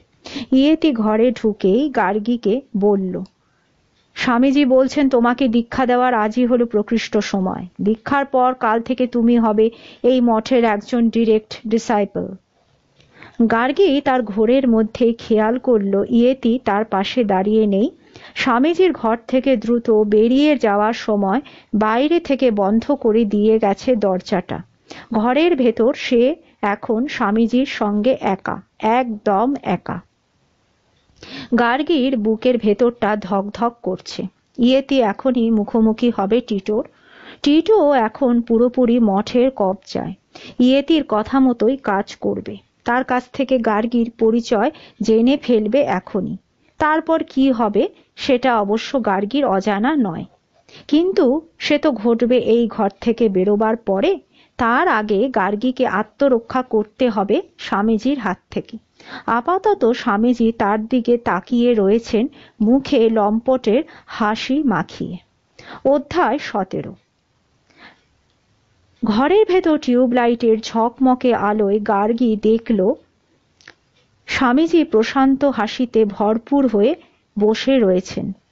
ইয়েদির চোখে মুখে যেমন পর্যায়ক্রমে খেলা করে কখনো প্রসন্নতা, কখনো নিষ্ঠুরতা, স্বামীজির হাসির মধ্যেও সেই একই গুণাগুণ। স্বামী আজনবিশ তখন একটা ডিভানে আর হয়ে বসে, পিছনে লাল ভেলভেটে মোড়া জোড়া তাকিয়া, দুই পাশে একই রঙের বাহারি পাশ বালিশ। ডিভানের এক পাশে কিছুটা খালি জায়গা, সেই দিকে অঙ্গুলি নির্দেশ করে স্বামীজি বললেন, ব্যাঠিয়ে। গার্গী বুঝতে পারছে এখন কোনো রকম ইতস্তত করা চলবে না। স্বামীজি এখন যেটা বলবেন, যেটা চাইবেন, তা একটা নির্দিষ্ট গণ্ডির ভেতরে থেকে মেনে নেওয়াই যুক্তিযুক্ত। ডিভানের ওপর বসতেই স্বামীজি সোজা হয়ে বসে তার পিঠে হাত রেখে বললেন, I was looking for such an intelligent and wonder lady. Wonder কথাটা গার্গীর কানে খট করে বাজল। পিঠের কাছে স্বামীজির আঙ্গুলের খামচে ধরা স্পর্শে বেশ অস্বস্তি হচ্ছে। একবার ভাবল জিজ্ঞাসা করে ওয়ান্ডার শব্দের তাৎপর্য কি, কিন্তু এখন প্রতি মুহূর্তে তাকে সংযত থাকতে হবে। বেফাঁস কিছু বলে ফেলার প্রবণতা থেকে তাকে সাবধান হতে হবে। স্বামীজি তখন বলতে শুরু করেছে, সত্যি গার্গী, তুমি আমার দেখা এদেশের অন্যতম সেরা নারী। সেদিন তোমার মুখের একটা বাক্য শুনেই তোমার সম্পর্কে আমার সম্ভ্রম জেগেছে। ওই যে তুমি বললে না, ফুড আর সেক্স যে দুটো প্রবৃত্তি প্রতিটা মানুষের সহজাত, তার কোনোটার উপর তোমার কোনো আকাঙ্ক্ষা নেই। এই কথাটা কোটি কোটি মানুষের মধ্যে এক আধজন হয়তো বলতে পারে। তুমি সেই রকমই একজন ব্যতিক্রমী, একজন লেডি।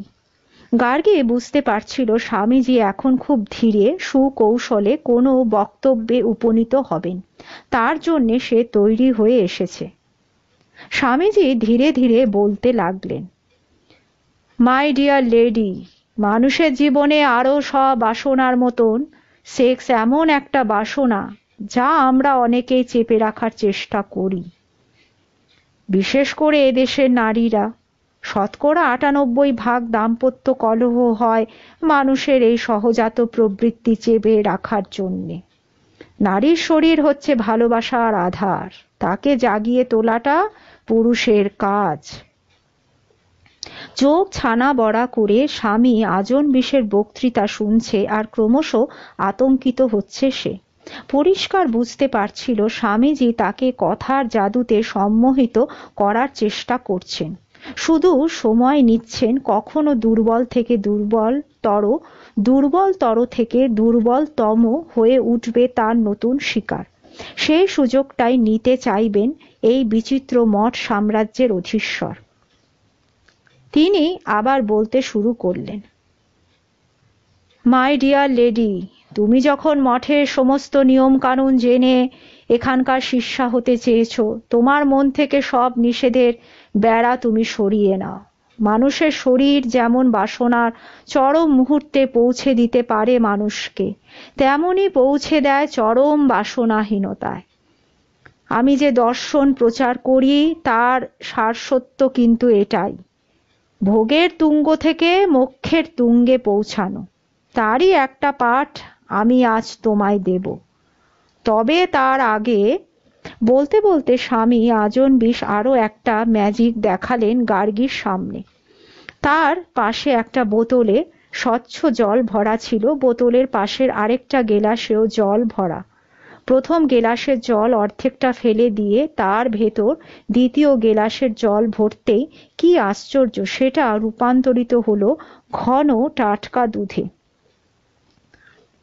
এক গেলাস দুধ গার্গীর দিকে এগিয়ে দিয়ে স্বামীজি বললেন, লো, পিলো।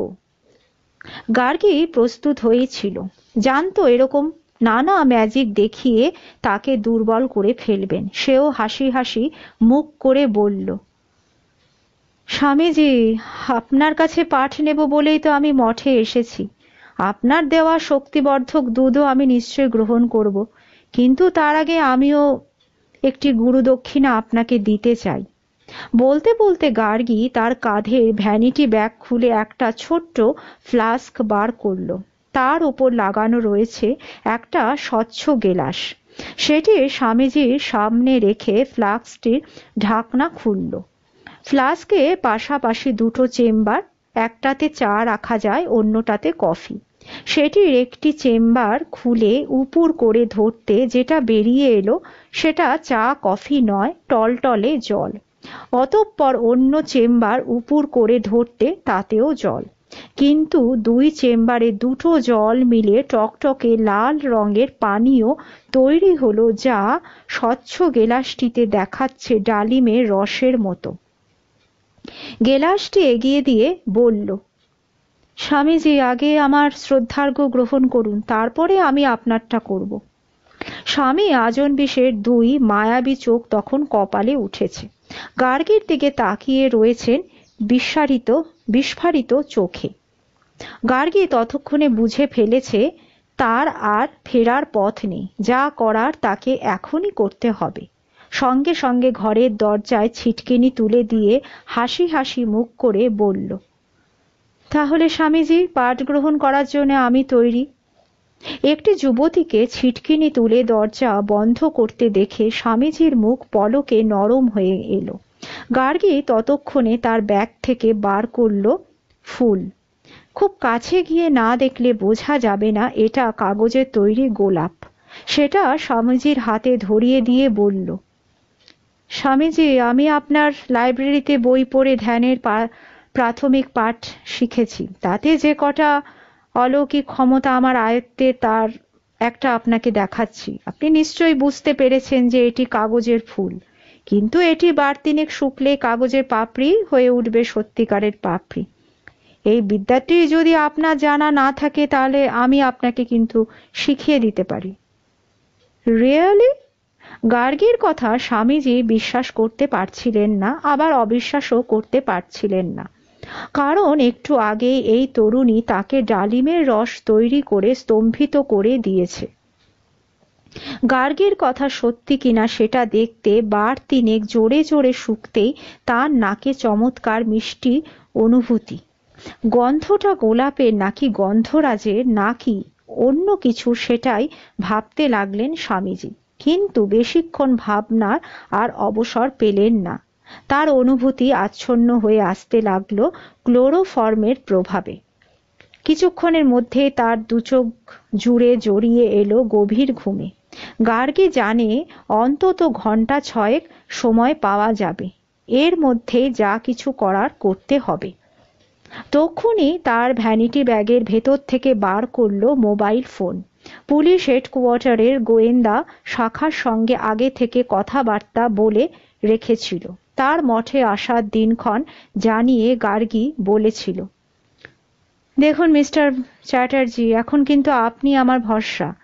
আমি যে জায়গায় যাচ্ছি সেটা কলকাতা থেকে 1-1.5 ঘন্টার কিন্তু জার্নি। আমি সময় সুযোগ মতো আপনাকে টেলিফোনে সমস্ত কিছু জানাবো। সঙ্গে সঙ্গে আপনি লোকাল থানাকে কিন্তু জানিয়ে দেবেন। যাতে আমাকে রেস্কিউ করা হয় সেটা দেখা কিন্তু আপনার দায়িত্ব। দ্যুতিমান চ্যাটার্জি অবশ্য খুবই তৎপর অফিসার। তিনি বলেছিলেন, দেখুন মিসেস চৌধুরী, আপনার কিন্তু কোনো চিন্তা নেই, আমরা ঠিক টাইম মতোই অ্যাকশন নেব। সেই আশ্বাসের ওপর ভরসা করে মোবাইলের বোতাম টিপতে শুরু করলো। আর সৌভাগ্যক্রমে পেয়েও গেল ডিটেকটিভ ডিপার্টমেন্টের হোমিসাইড ব্রাঞ্চের পুলিশ ইন্সপেক্টর দ্যুতিমান চ্যাটার্জিকে। সমস্ত ঘটনা বিবৃত করতে তিনি লাফিয়ে উঠে বললেন, ডোন্ট ওরি মিসেস চৌধুরী, আমি এখনই লোকাল থানাকে বলে দিচ্ছি, কয়েক মিনিটের মধ্যেই মঠে পৌঁছে যাবে ওরা ফোর্স নিয়ে। আর এছাড়া আমিও গাড়ি নিয়ে রওনা দিচ্ছি, ঘন্টাখানেকের মধ্যেই কিন্তু আমি পৌঁছে যাব। গার্গী কিছুটা হাঁপ ছেড়ে মোবাইলটা ভরে ফেললো তার ব্যাগে। তারপর মনোনিবেশ করল স্বামী আজনবিশের বাসর ঘরের দেরাজ ও বাক্স অ্যাটাচির রহস্য সন্ধানে। খুঁজতে খুঁজতে মাঝে মধ্যে ফিসফিস করে কথা বলতে শুরু করলো।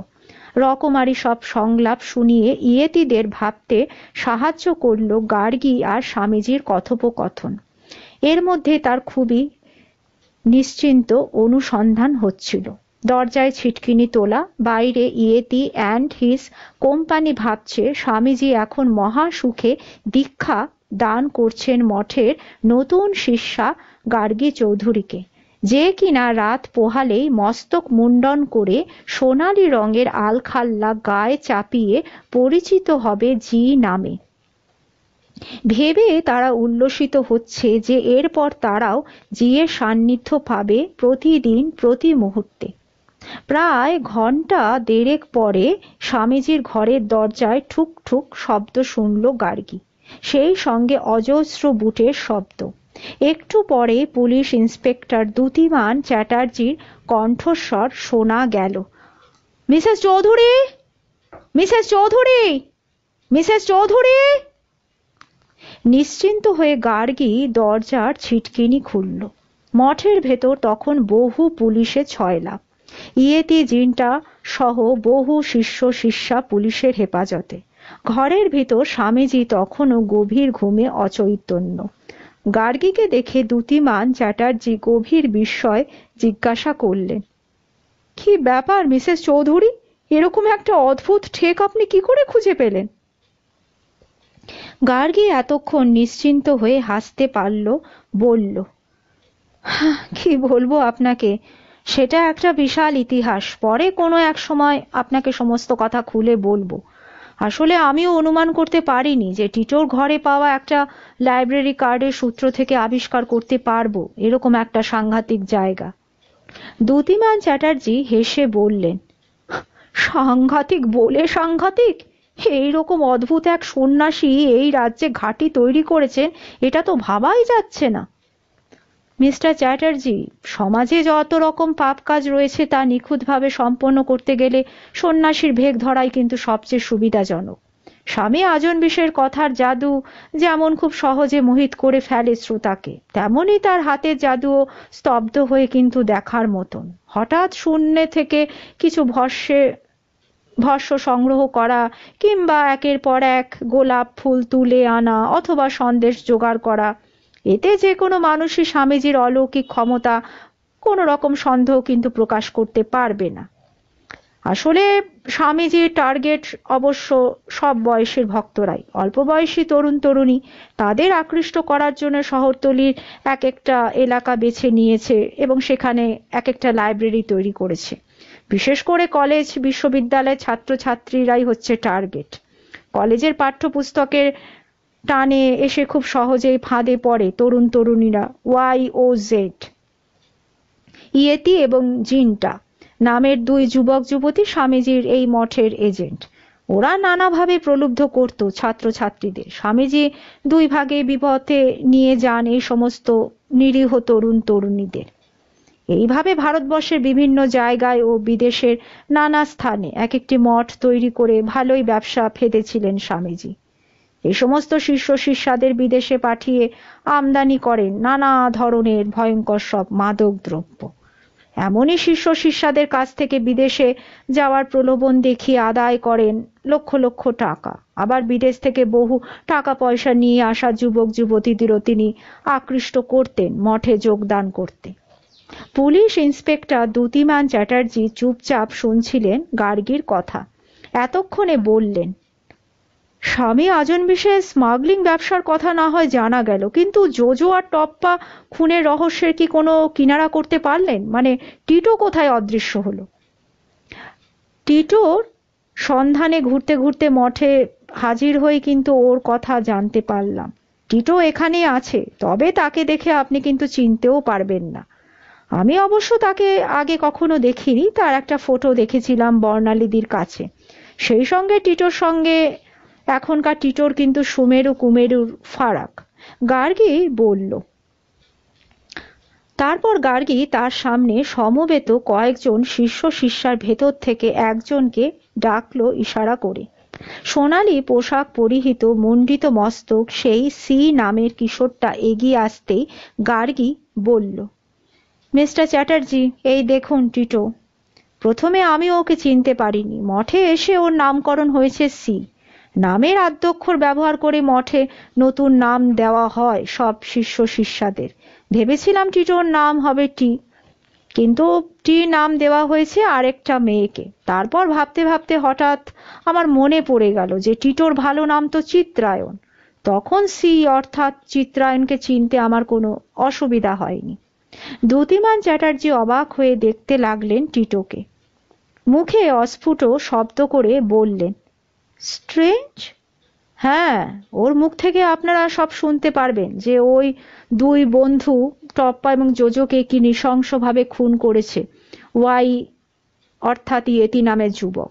ইয়েতি খুবই নিষ্ঠুর এবং অর্থলোভুক একজন যুবক। নানা জায়গা থেকে সুকৌশলে অল্প বয়সী ছেলে মেয়েকে মঠের জীবনের লোভ ও দেখাতো। তাদের বলতো যে 1-1.5 লাখ টাকা নিয়ে আসতে পারলে বহু দূরে ইউরোপ বা আমেরিকার কোনো একটা দেশে পাঠিয়ে দেবে, সেখানে ফ্রি সেক্স যেমন গ্রহণযোগ্য তেমনি মাদক দ্রব্যের অনায়াস ব্যবহারও হয়।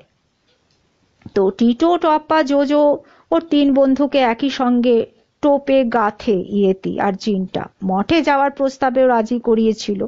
3 জনকে মোটা অঙ্কের টাকা নিয়ে আসতে বলেছিল। টপ্পা আর টিটো যথাসাধ্য এনেও ছিল, কিন্তু জোজো আনতে পারেনি। তো জোজো টপ্পার কাছ থেকে টাকা ধার নিয়ে ইয়েতিকে দিতে চায়, কিন্তু টপ্পা অত টাকা এনেও শেষ পর্যন্ত না ইয়েতি না জোজো কাউকেও দিতেও চায়নি। মঠে গিয়ে ও পালিয়ে আসতে চেয়েছিল বাড়িতে, কিন্তু মঠের নিয়ম নাকি ভীষণ কড়া। সেখানে ঢুকে ওদের অনাচারের কাহিনী জানার পর কেউ আর স্বাভাবিক জীবনে ফিরে যেতে পারবে না। তো ফলে টপ্পা ফিরে যেতে চেয়েছিল আবার স্বাভাবিক জীবনে, কিন্তু ওকে প্রাণ হারাতে হলো। টপ্পার পরিণতি দেখে ভীষণ ভয় পেয়ে গেল জোজো। সেও মঠের প্রহরা ফাঁকি দিয়ে পালিয়ে আসলো কলকাতা, কিন্তু স্বামী আজন বিষের কড়া নজর এড়িয়ে বেশিক্ষণ ওর পক্ষে পালিয়ে থাকাটা কিন্তু সম্ভব হয়নি, ফলে ওকেও প্রাণ হারাতে হলো। কিন্তু টিটো তো কলকাতা চলে এসেছিল। না, টিটো মঠ থেকে কিন্তু ফোন করতো মিস্টার চ্যাটার্জি, জানাতো কলকাতা এসে লুকিয়ে রয়েছে কোথাও, যাতে পুলিশ বিভ্রান্ত হয়ে তাকে কলকাতা ভেতর খুঁজতে থাকে, মঠের সন্ধান না পায়। দ্যুতিমান চ্যাটার্জি এতক্ষণ হাঁপ ছেড়ে বললেন, কিন্তু তবুও একটা প্রশ্ন আমাকে বেশ ধাঁধায় ফেলছে মিসেস চৌধুরী। এরকম একটা দশাশায়ী সন্ন্যাসীকে আপনি ধরাশায়ী কি করে করলেন? মানে হিন্দি সিনেমার মতন আপনি লড়াই করলেন বুঝি?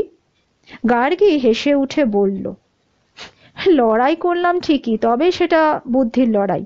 স্বামীজি ম্যাজিক দেখিয়ে সবাইকে কাত করতেন। আমি প্রথম থেকে ঠিক করে নিয়েছিলাম যে স্বামীজির অস্ত্রে তাকে আমি ঘায়েল করব। উনি ঘরের মধ্যে আমাকে একা পেয়ে বিভ্রান্ত করতে চাইলেন ওর ম্যাজিক দেখিয়ে। সালফিউরিক অ্যাসিডের সঙ্গে বেরিয়াম ক্লোরাইড মিশিয়ে বেরিয়াম সালফেটের প্রেসিপিটেট দেখিয়ে দুধ তৈরি করেছেন বললেন। আমি আগেই শুনেছিলাম বক্তৃতার সময় জলের সঙ্গে জল মিশিয়ে এইভাবে দুধ তৈরি করে সবাইকে উনি তাক লাগিয়ে দিচ্ছেন। তো আমিও ফেরিক ক্লোরাইড সলিউশনের সঙ্গে পটাশিয়াম থায়োসায়ানাইন মিশিয়ে লাল টকটকে ডালিমের রস তৈরি করে ওকে একদম ফ্ল্যাট করে দিলাম। এই ম্যাজিকটা বোধহয় উনি জানতেন না, তাই ঘোর কাটিয়ে ওঠার আগেই ওকে কাগজের ফুলে ক্লোরোফর্ম মাখিয়ে আমি শুকতে দিলাম। আমি বললাম যে উনি শুকলে কাগজের ফুল হয়ে উঠবে সত্যিকারের ফুল। উনি আমার ফাঁদে পা দিয়ে জ্ঞান হারালেন। না হলে আমার যে কি হতো আপনাকে কি বলবো।